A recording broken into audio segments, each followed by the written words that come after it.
This is unbelievable. Hundreds of people were turned away. You guys are a very lucky crowd. My name is Dave Carter. I'm a host on Turner Classic Movies. Thank you very much.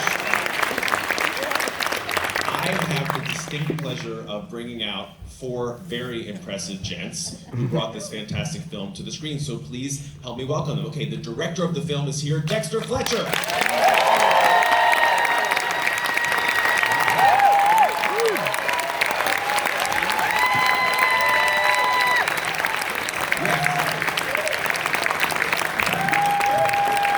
Thank you.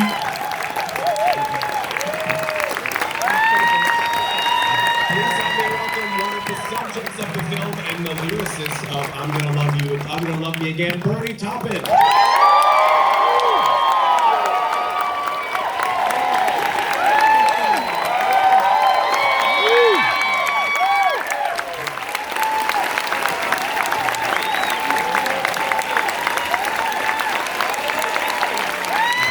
Now I want to bring out somebody who has received Golden Globe, Screen Actors Guild Award, and Grammy nominations for his work in this film, Taron Egerton!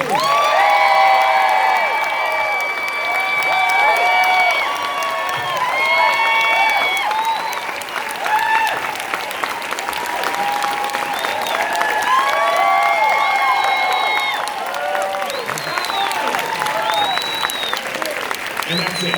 No, just kidding. The reason we're all here in the first place, please welcome Sir Elton John!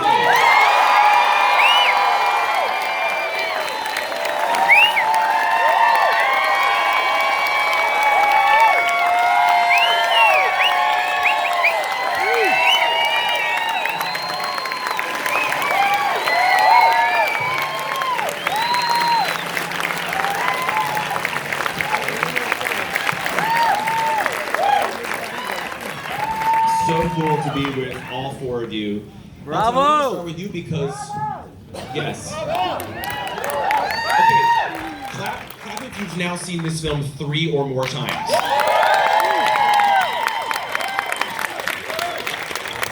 Amazing. And it gets better each time. Elton, I do want to start with you because I feel like the reason we are here is that you decided in the last couple of years, you've always been an open book. You and I have spoken many times. You don't really let anything back. But in the last couple of years between your autobiography, Me, and this film, you've really let people in a way that you have never before. Why did you decide that now was the time with the film and the book to do that? Well, the film was 12 years in the making, and finally we got it together and it started to be made. And then David, my husband, said, you know, the film should come out and then we should do the memoirs. And I wasn't going to do a memoir, but then I decided I would because David said my children should know about my life. And so the film was a fantasy truth, fantasy. It was I wanted to do a fantasy film about my life, not a regular biopic. And I think that's why it took so long to get made, because we wanted an R rating and we wanted a fantasy thing. So they're not your usual blueprints for a Hollywood movie. But we got it in the end, thanks to Paramount, who were wonderful partners, amazing. And Indianapolis, who always believed in us. And then the next part was the truth, and the whole truth, and nothing but the truth. And I think it was, it just seemed an obvious step once the film had come out in the spring to follow it in the fall with the real memoir. And now I should probably shut up and go away for a while. No. That's what, it just happened in that kind of order. Well, it was Paramount that the film came out. Sorry about that. Paramount, the film came out first, and then the memoir. What kind of conversations did you have with Lee Hall, who's the screenwriter of this wonderful film, who you'd also worked with on the Billy Elliot musical? Did you sit with him, or did he already know enough that he was able to go off and do this without having to? He already knew that I was a pervert. So I didn't really sit down with him at all. I mean, I really had nothing much to do with the script and the filming of I let David and Dexter and Matthew and everybody else get on with it. And the first time I really saw the film in rough shape was the beginning of this year. I was led on this lot, and I was in complete floods of tears because it was very hard for me to watch some of the scenes because they brought back so many memories. So I didn't really interfere. I mean, obviously, when you're making a film, the things change from day to day. The different things are edited and the way it's filmed. People have different ideas. Well, I mean, I was trying to go to sleep while David was watching Rushes, and so I had a fairly good idea, but I really didn't know what the film was going to be about until I saw the rough cut in January or February, and then at the film festival in Cannes, I saw the whole thing put together, and I hadn't seen the last bit where Bernie comes into rehab, and that completely destroyed me because Bernie's the glue that held me together all that time.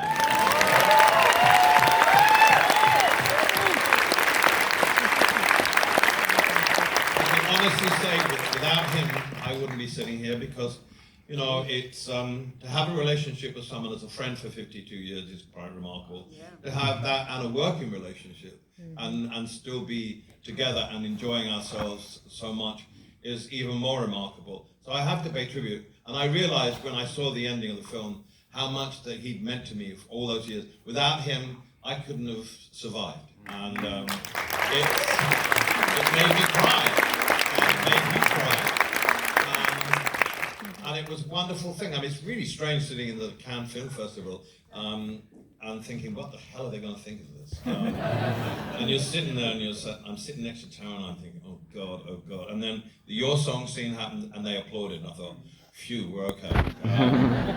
But no, it's remarkable to see your life being told on screen, albeit fantasize some of it. But I love that part about it. The scene where I go up in the air at the Troubadour, I thought, that's weird.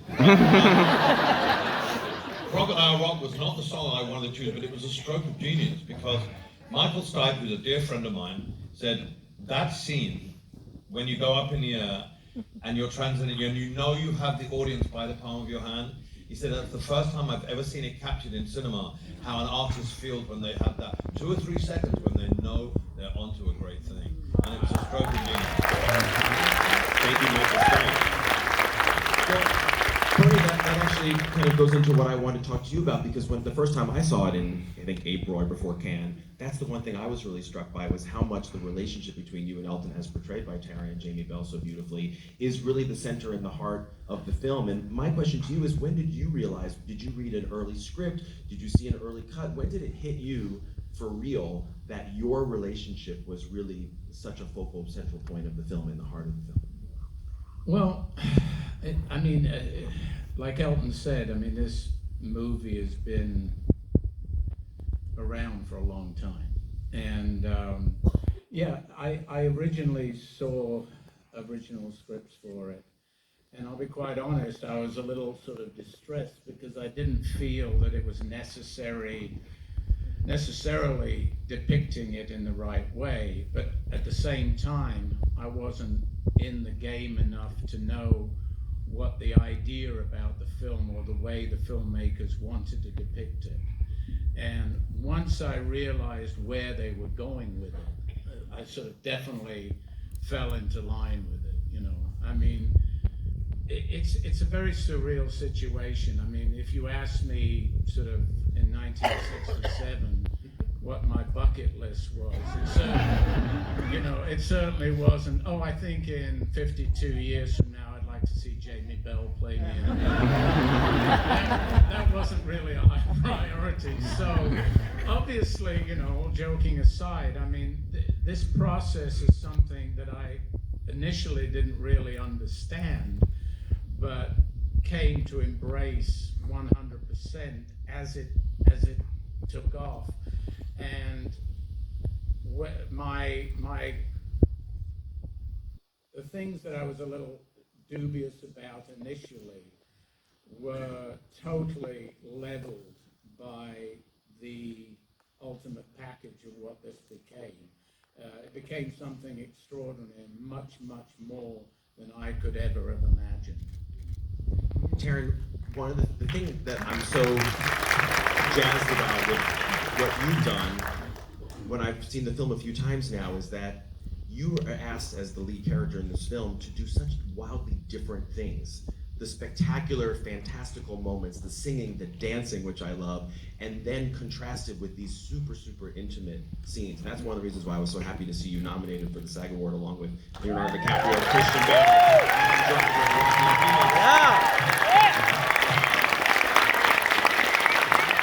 Bravo!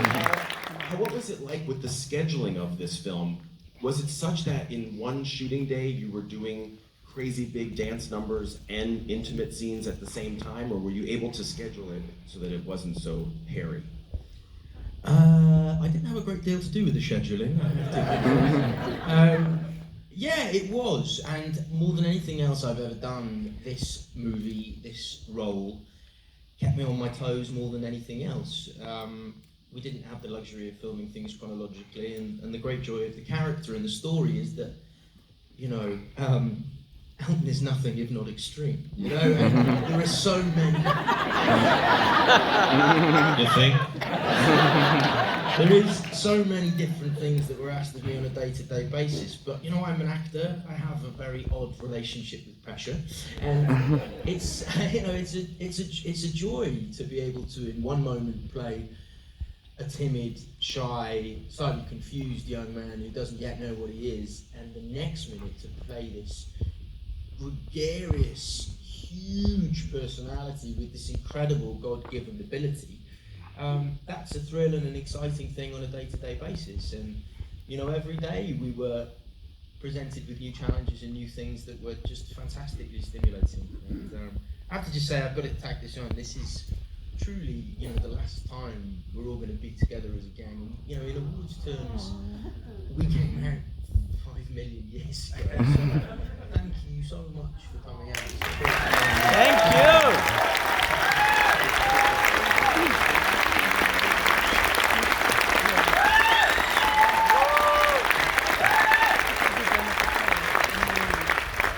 Dexter, it's been really fun to see as this award season has gone on and on and on and on. A lot of the department heads that you work with so closely, you know, be recognized. Julian Day, the costume designer, Lindsay Georgian, who did the makeup, your sound people. I mean, all of these departments have been singled out. What was it like for you working with all of these different departments, and how did you find the different relationships were different? Well, I suppose the interesting thing about this project is it very, very quickly, the passion and the love and the kind of excitement about the subject matter became really sort of galvanizing,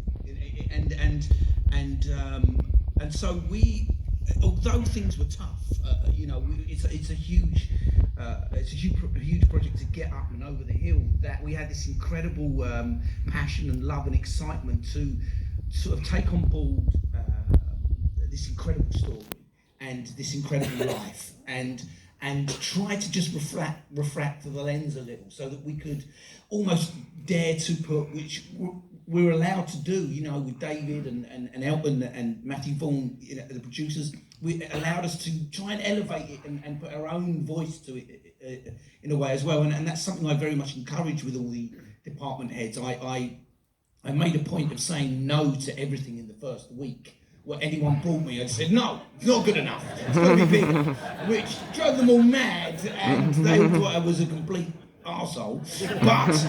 But the end result was that it moved it sort of into our kind of interpretation of what was there, because Elton was really smart, and he said to Taron right at the beginning, don't do an impression of me, take your voice and make it your voice, you know, give me you, but through this music, through this life, and that is something I really took on board and tried to work with on the other creative departments with as well, that we wanted to be informed and inspired by Elton and his life and the shows and all the things that he went through. So I think that leads into the fantasy element of it, that allowed us to have that freedom and that joy, which is such an important part of this film. It's a celebration and really about survival and loving yourself and loving life, and that's hopefully the ultimate, is the end goal. As I'm sure a lot of people in this room know, because it's been written about and spoken about. Taron, you actually went to Woodside, Elton's house in Berkshire, England, and spent some time there and read the diaries. I'm curious to know, what did you glean from those? Because they're, from what I have heard, they're mundane, but they're also crazy at the same time, all the stuff that he went through. I mean, I think they were wonderful because I often get asked about what were the things what were the tidbits that you gleaned from spending time with Elton, what advice did he give you, what did you learn from the diaries? And those things make sort of like really good sound bites because you can write about them easily, they're really easily digestible. But the great gift that Elton and David and latterly Bernie as well, the great gift that they actually gave me was we all became very close and we all kind of sort of became a little family. And actually I believe that is a huge part of what the secret sauce of the whole recipe is, because all of a sudden it wasn't a job anymore. It was something that felt incredibly personal and really familial. I think the genius of what Elton and Bernie do is they take something that's incredibly personal and incredibly specific to their own experience, and they do some sort of bloody wizardry, and then we're all here, and it means something to all of us, and it's why Elton and Bernie's music is selling out stadiums all over the world, year by year, because the micro becomes the macro, and I think that is the gift that they gave us in making the film, and it's what Dexter was just saying. They gave us the license to make it personal and to not be pernickety about details of what actually happened, but to celebrate the spirit and the heart of what they do, and to celebrate 50 years of music that is still going strong now. You know, what a legacy. And I think what I'm especially proud of in our film is I think it's made in the model of how they make music. It's a personal thing that speaks to everybody, and it's a great, it's a great gift, their music, and I'm very proud of our movie as a tribute to it. If I can just add, my diaries were really mundane.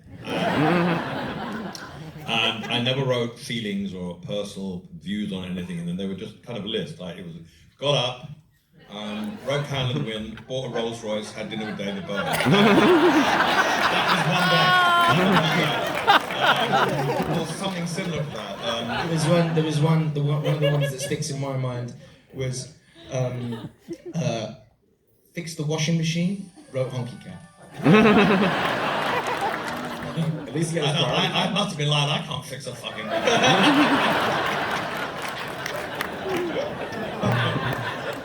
What I would like to say about what Dexter was saying earlier, the general feeling about this when we all became friends, and we did, was that everybody really wanted this movie to become the best thing it could. And everybody had different ideas, but everybody really wanted, given the chance that they had been given, to make an R movie, to make a fantasy movie, and have a big kind of palette.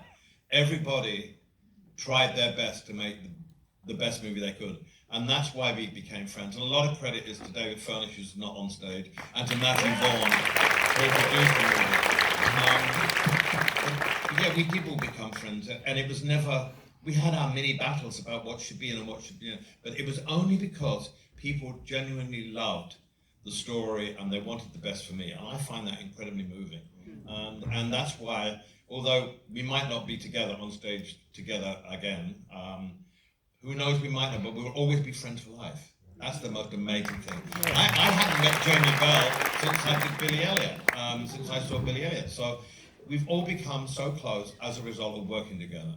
And that, the key of Bernie and I, is that we've loved working together. And I've always loved collaboration. We still collaborate. This movie was a true collaboration of brilliant minds wanting the same result. If I could just So, Bernie, one of the reasons why you're here in LA this weekend is because I'm Gonna Love Me Again is nominated for the Golden Globe for Best Song. I love that song so much. What were you hoping to accomplish with the lyrics, and do the lyrics I'm Gonna Love Me Again, which really speak to Elton's journey a lot in the film, do they also apply to you? I think it was more pointed towards Elton. it was just reconfirming. I'm always a little oblique in the things that I write. I never want to be totally 100% to the point and obvious. So, you know, I masked it with a little mystery, hopefully, but the point is totally there, I think. And when I initially wrote the lyric, I don't think it was intended for it to be a duet. I wrote it solely as something for Elton, but it was about life reconfirming and redemption and all of those things that go with coming back. I guess it's sort of a bookend to I'm Still Standing in a way. But it's interesting because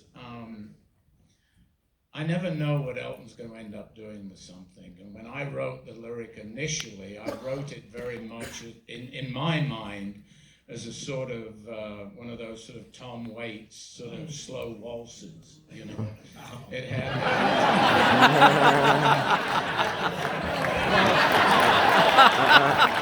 so, you know, the fact that it ended up as a Motown late 70s stylistic kind of thing, you know. But I think the point is there that that's the beauty of our relationship. He never ceases to surprise me. And although I can sort of hopefully motivate him in a little way towards my way of thinking, ultimately, forget it. As Elton always does, he goes his own way, and it's always worked. So I got nothing to compare. I have to add up to that. I mean, I got the lyric, and I'm thinking, right, this is the end of the movie. I'm sober. I'm starting my life again. I'm Still Standing at the closing credits. I can't follow it with the ballad. And I just saw the lyric, and it was just like, as Bernie said, it was like the bookend to I'm Gonna Love Me Again, to I'm Still Standing. And I looked at the lyric and I thought, Motown. And I was in the studio, if I can tell a little story, I wrote that and Never Too Late on the same afternoon in Atlanta. And I Googled Come See About Me by the Supremes.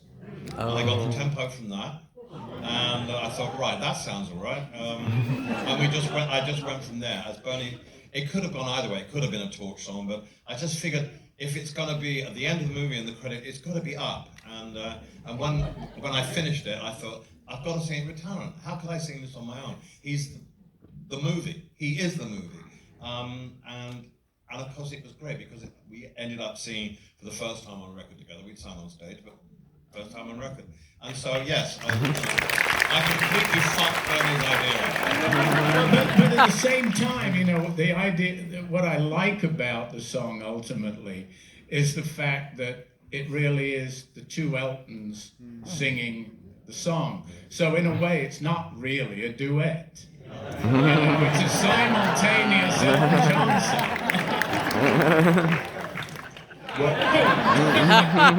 Were you worried that he was going to be there in the studio the day that you recorded your amazing vocal on that track? No, he was there in the studio.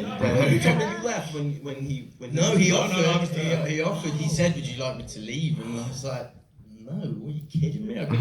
This is a story for the grandkids." He did it in the dark and naked. So Do you know what? In all seriousness, the first time Elton and I sang together was approaching a year ago at Elton and David's Elton John AIDS Foundation event, and it was a lovely event, and I think that night alone raised something like 6 million or something. It was a wonderful, wonderful event. until you came, But there was rumblings that we were going to do this sort of impromptu number, and I was terrified. I was absolutely terrified. You know, I was singing around my suite at the chateau for 2 days before, and basically I went and sang a rehearsal, and it was a car crash. And I was so nervous before. You were being a nightmare because we were at a table and you kept coming up and tickling me. Despite the fact I was about to have an anxiety attack. You were trying to loosen me up. But the moment I was trying to stiffen you up.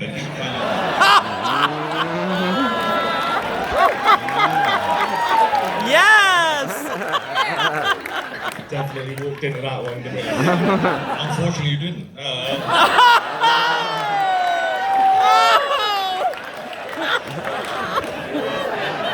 Well, go ahead, Taron. What I have to say is so earnest.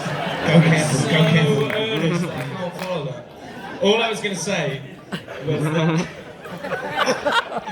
actually, it's always been a really lovely thing performing with Elton and singing with Elton. And actually, I've always felt very. If you watch that video of us doing Tiny Dancer at the at that party, I'm clearly quite nervous, and the lovely thing is, I've watched it and I'm very, very proud of it. Elton never takes his eyes off me, and you're always nurturing me and looking after me, and it's a really lovely thing. And so, in answer to your question, in that very long-winded, slightly adulterated. I've always told him rehearsals are shit, and it doesn't matter about rehearsals. It's the performance at the night, and he's never ever let me down when we sang together, and he's always, it's intimidating to sing with something like me. Imagine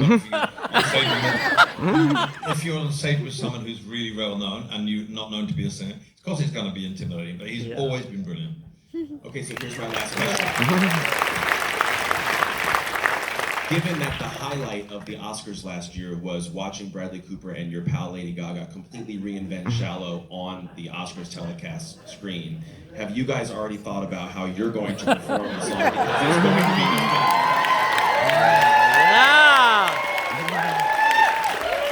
There won't be any snogging, and I don't tell you. I never put the cart before the horse. I mean, I don't know if we're going to be nominated or not.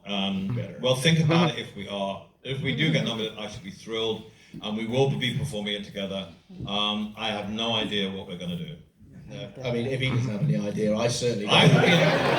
I'll be in a huge fishtail dress. I don't give a shit what We'll put Bradley Cooper and Lady Gaga into the fucking PG ratings, and we'll be really hard.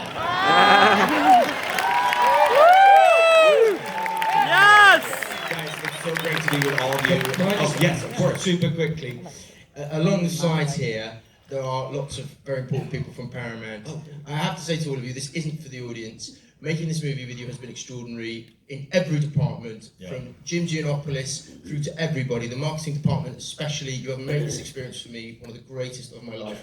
Thank you to every single one of you. There isn't a nasty person amongst you. Thank you so much. Bravo! And thanks to all of you, and thank you, Dexter, Fletcher, Taupin, Bravo!